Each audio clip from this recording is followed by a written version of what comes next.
One really common struggle when trying to learn to play jazz is not seeing the full potential of one musical idea, seeing it too literally and taking it for how you learnt it initially. And for me, the reality is that one small musical idea might have multiple applications because we only have 12 notes. Chords share so many notes and there's lots of points of crossover, and if you start to understand the ideas you learn and how they relate to chords, you can get so much more from one simple idea. Now let's illustrate this with this small idea that is all about getting to an A. C, B, B flat, C, A. All about landing on the A. It goes down, back up, then down to the A. Now here's that idea an octave lower. Also, always good to find things in different places on the guitar when you're working with jazz language. So that went C, down to B flat, back up to the C, and finally landing on our target note, A. So I ask you now, what chord would you play this over? Where would it work? And it all depends on how we view that target note of that A. That A could be a root, it could be a fifth, a third, a flat 7, a flat 9, and that's what I want to explore. When soloing with chord tones, thirds are always good notes to land on. So where's A a third? A is the third in an F major chord. Take this F major scale. There's A, the third note. F, G, A. So this little run could lead me into an F major based idea like this. Here's the F chord. You can hear it in relation to the idea then. A bit slower. So here is often where people stop when really you're only just getting started. If you only ever take that little idea as working on F, then you're missing out on so much potential of that one little idea. And it's very limited. I can use this idea on an F. I mean, how many times does that particular chord come around in all the standards you play? You could even move it around for other major chords, maybe move it up a tone and it will work for G major.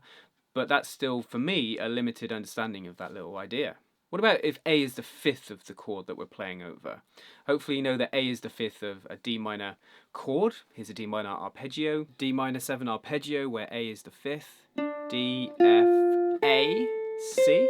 And it's that A in the same place in the idea, isn't it? Maybe we could use that idea to start off a 2-5-1 line in C. So, over D minor 7, G, 7, C.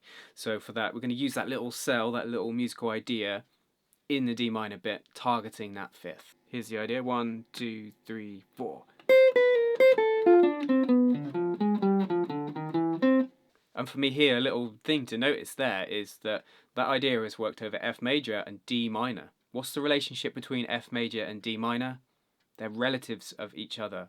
D minor is the relative minor of F major is the relative major of D minor. So there's just a simple thing there that a lot of lines that work over a major chord will work over the relative minor and vice versa. And more obvious, but what if A was the root? Obviously A is the root of A bass chords. Let's work this idea for an A minor chord. Here's an A minor chord for reference, and then the idea, 1, 2. So you wouldn't think normally of playing this note against an A minor chord. Listen to it.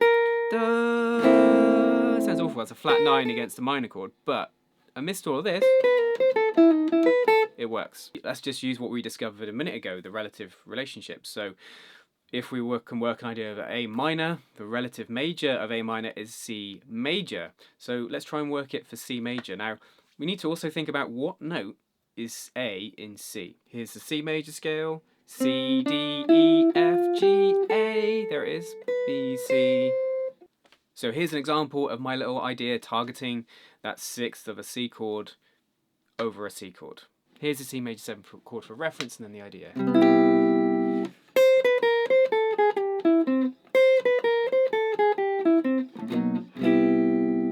We've used the A as a third, a fifth, a root, a sixth. What about a seventh? Let's go for a flat 7. That's again a nice note to target. Thirds and sevenths are just really indicative of the harmony of a chord. So let's target a seventh. So A is the flat 7 of a B7 chord. So let's do a B7 to E minor line. Here's a B7 arpeggio. B, D, F sharp, A, 1, 3, 5, flat 7. There's our A. That top notes are flat 7. And here's my idea going from B7 to E minor. Here's the idea, 1, 2, 3, 4. Bit slower.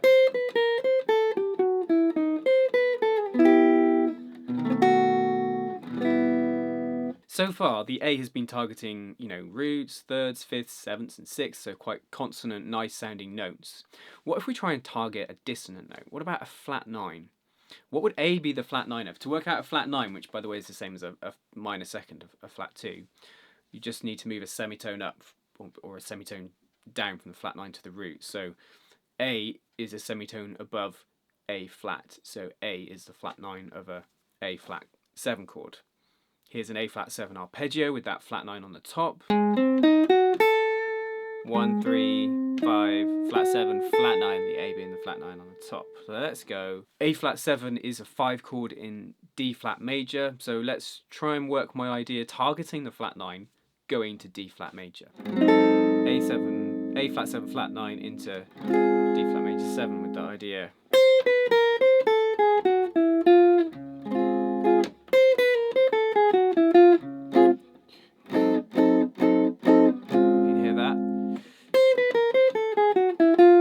Targeting the third of the D flat major 7 chord there at the end. So when you start to think like this about the language you're working with, you get so much more back from it.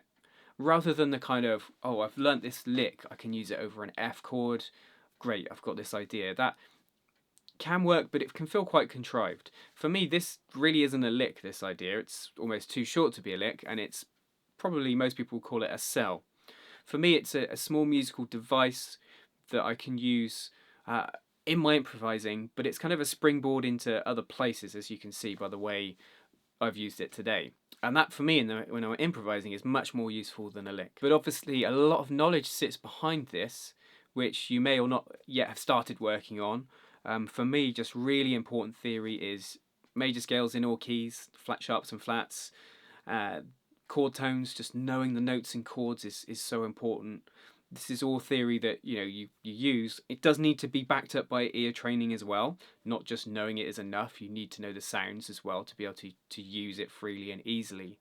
But it's just some stuff you just really need to know, because making an effort to understand these musical ideas and things you pick up is so much more important than actually just learning the ideas themselves. And to be able to think like this, we need to know A. Simple as that. Which major scales contain the note A? Which chords contain the note A? In which chords would you find it as a flat 5, a sharp 5, a sharp 9, and so forth? Anyway, I hope you've learnt a few things today from how I like to approach musical ideas on the guitar.